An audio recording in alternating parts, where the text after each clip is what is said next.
First Church of the Holy Jackass.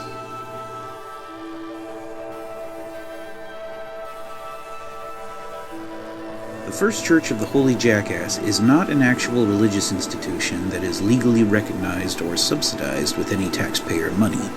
It is instead a one-person Setian religious art project and social initiative that is coordinated entirely by me, G.B. Marion, a priest of Set in the LV 426 tradition of Setianism. And I am here to offer a very different concept of religion than most people in the United States of America are familiar with. Dua Set, so mote it be.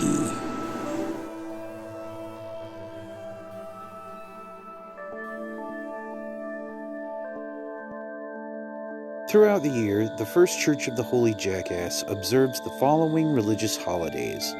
As ever, it is not expected that anyone else should observe these dates in the ways I do, apart from myself. And even if you consider yourself to be a companion of the Holy Jackass, you should feel free to celebrate or not celebrate as you see fit, and in whichever ways serve you best, as well as to keep any additional holidays you might like as well. This calendar is based on the movements of the Big Dipper, rather than those of the sun, the moon, or the planets. The Dipper was called Kepesh in ancient Egypt, and it was variously described as being either Sutek's bone, testicles, thigh, sickle sword, scepter, iron-tipped spear, and or odds. This church considers Kepesh to represent 7 astral tunnels or gateways that each lead into Deshret, Set's desert between the worlds. For simplicity, I will just refer to this asterism here as Sutek's leg. Kepesh is circumpolar, never setting beneath the horizon, and it rotates around Polaris, the North Star, every 23 hours and 54 minutes or so. Due to being 6 minutes shy of a full 24 hours, this cycle drifts, causing Kepesh to appear differently in the night sky throughout the year. We might further describe this cycle as resembling a giant cosmic clock. On hot summer nights, Sutek's leg hangs upside down by its hoof, or the handle of the Big Dipper, just west of Polaris, in what we might call the 9 o'clock region of the northern sky. We might further say this is the time of year when Set is most restrained by Taweret, given that the powers of fertility and light are at their strongest. In mid-August, the sun passes directly beneath the Big Dipper, right beneath the bull section, or the thigh section of Sutek's leg. Funny that the sun also happens to be turning south toward the equator at this time. It's almost like Set strikes the sun with Kepesh during the dog days of summer to start the transition into autumn.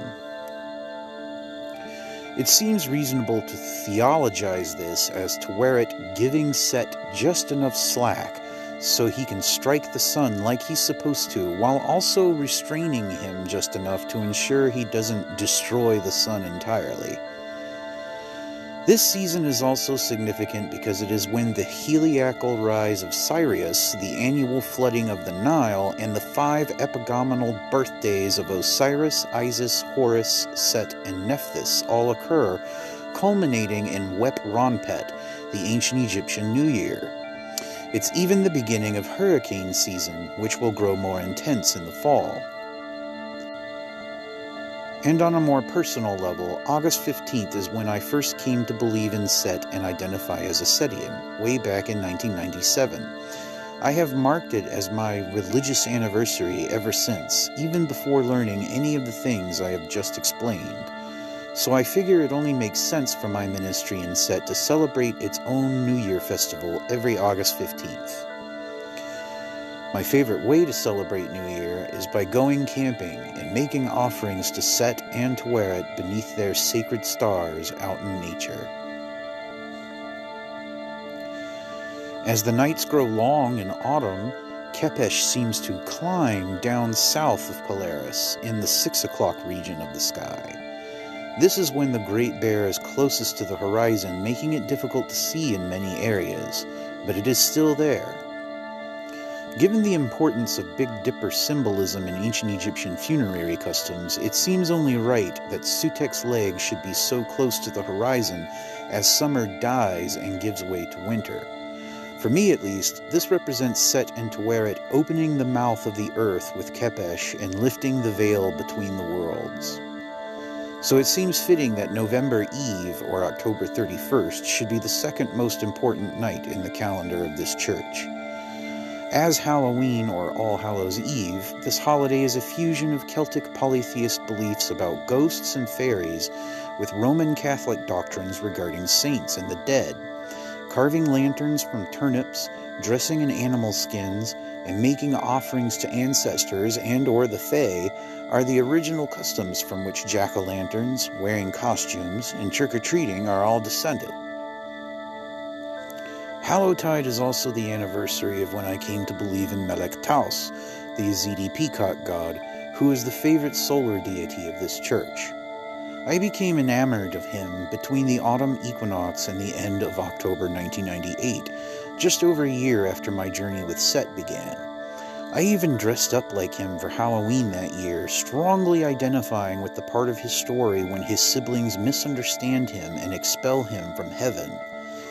He descends into hell and extinguishes all the flames with his tears.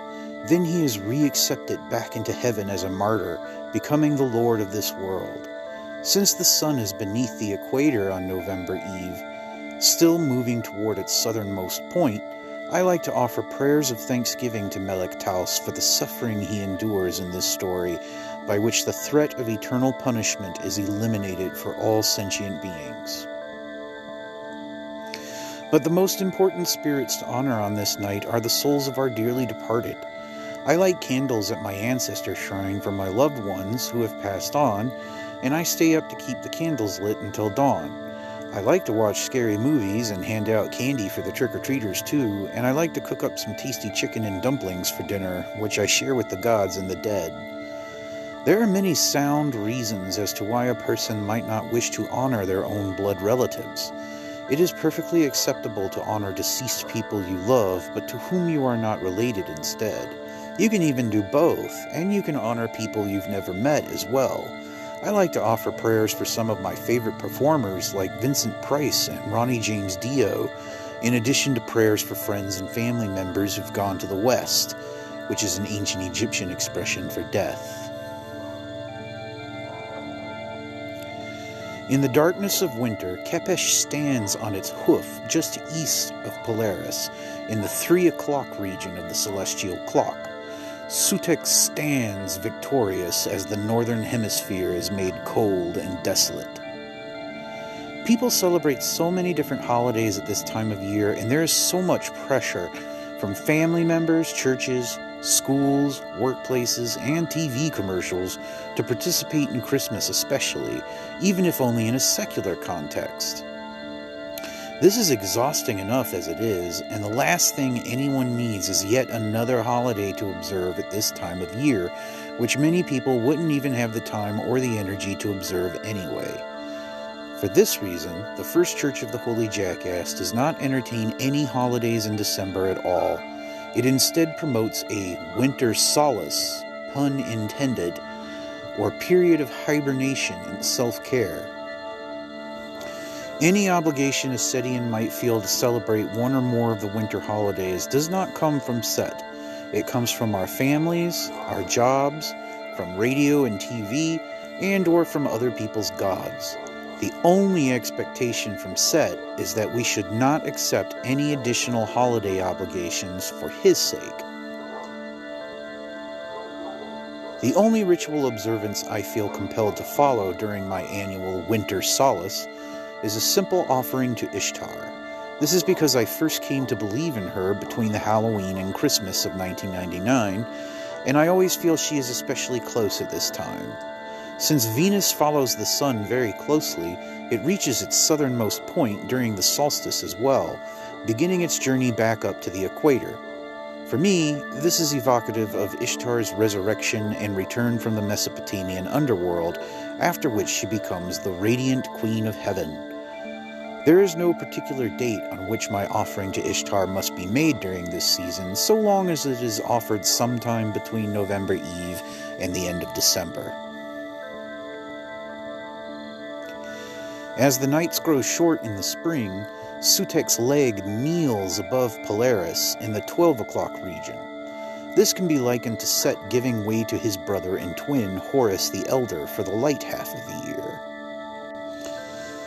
The last day of April and/or the first day of May is an important festival in many traditions. Whether it's observed as Beltane, May Day, or Walpurgis Night, all kinds of fertility rites are held to celebrate the birth of summer and the dying throes of winter.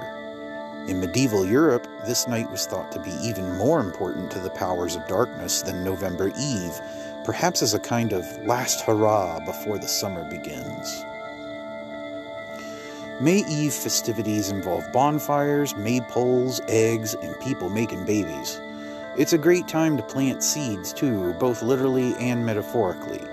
I can't stress enough that any and all sexual shenanigans must always be kept between consenting adults, for any form of rape or sexual coercion is absolutely un-Setian and should never be tolerated or excused by Setians under any circumstances. Furthermore, it is totally unnecessary for a fertility festival to require any literal reproductive activity. So if sexy stuff isn't your thing, May Eve can be about planning to make a dream or a plan come true instead, or it can be about coming back to life after a long, hard winter. I first came to believe in Pazuzu on May Eve, and it was this experience that inspired my album Pazuzu Saves from 2021, which is a musical offering to him. I am not aware of Pazuzu being associated with any astronomical phenomena per se. He seems to be a more terrestrial divinity, given his role as the king of the wind elementals. As such, it seems especially propitious to make offerings to him while the west wind blows, should it happen to do so on April 30th. The First Church of the Holy Jackass prefers to celebrate May Eve by listening to as much Danzig, watching as many British folk horror movies, and offering as many mimosas to the gods as possible. This church is based upon the principles of the LV 426 tradition, which is the Setian coven in which I came of age. One of many inspirations we received from Set was to put aside a special time for prayers and offerings every 7th night. This was our weekly Witches' Sabbath, which we originally kept on Friday nights. Any night of the week will do, but I usually keep it on Saturdays now. The idea of communing with Set every 7th night is suggested by the relevance of the number 7 to Kepesh, which I will explain further next week. I go into more detail about weekly Sabbats with Set in my sermon from last week, episode 5, Praxis. The important thing for now is that holding a Sabbat on a Friday the 13th has always been viewed as being especially propitious in the sect of LV 426. The same is true with the First Church of the Holy Jackass, wherein Friday the 13th is a time for celebrating Set as the initiator of Osiris. This is because it falls on the original night for our weekly Sabbats, and the number 13 is important in some versions of the Osirian drama. This church also considers Friday the 13th to be sacred to Ishtar, given that Friday, or Veneris as it is known in Latin, is ruled by the planet Venus in astrology, and that Venus forms a giant pentagram in space approximately every 13 Venusian years, which is equivalent to about 8 years here on our planet. Ishtar is also quite a parallel to Sutek in his Osirian context, given that she slays the agricultural deity Tammuz, sending him to hell in the autumn and resurrecting him in the spring. So this church likewise honors Ishtar as the initiator of Tammuz every Friday the 13th. Now, black cats are the first thing people associate with Friday the 13th, but what most people don't realize is that cats are actually very lucky creatures to have around, and that black cats are especially lucky.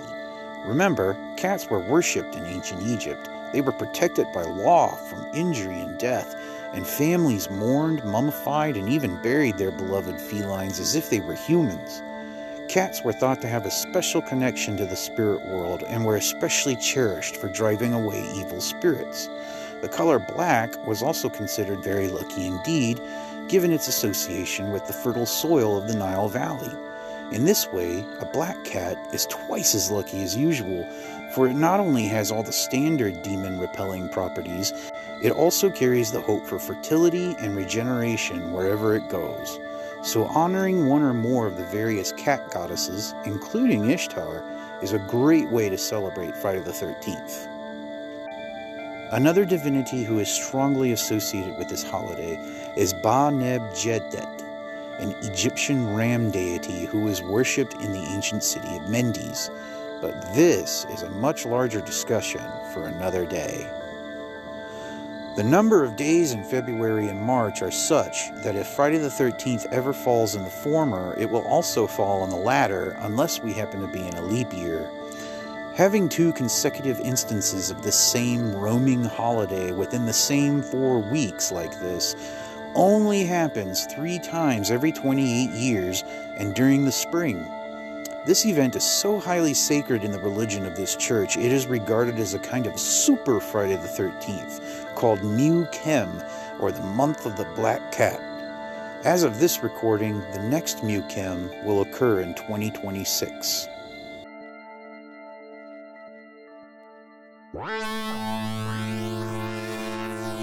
Homage to you, O Sutek, Prince of the darkest heavens, as you pass near to the northern horizon, opening all the mouths of the dead across the body of your father Jed. Homage to you, O Taweret, great female at the center of heaven, as you restrain the power of Sutek to prevent the dead from overtaking this earth. Homage to you, O Melek Taus, Peacock King and Lord of this world, as you are martyred and made to fall from the heavens, that you may save us from the second death with your merciful tears. By Sutek, by Taweret, and by Melek Taus, may all who visit this church be blessed with a happy harvest as we all prepare for November Eve. Hail Sutek! Hail Taweret! Hail Melek Taus! So voted.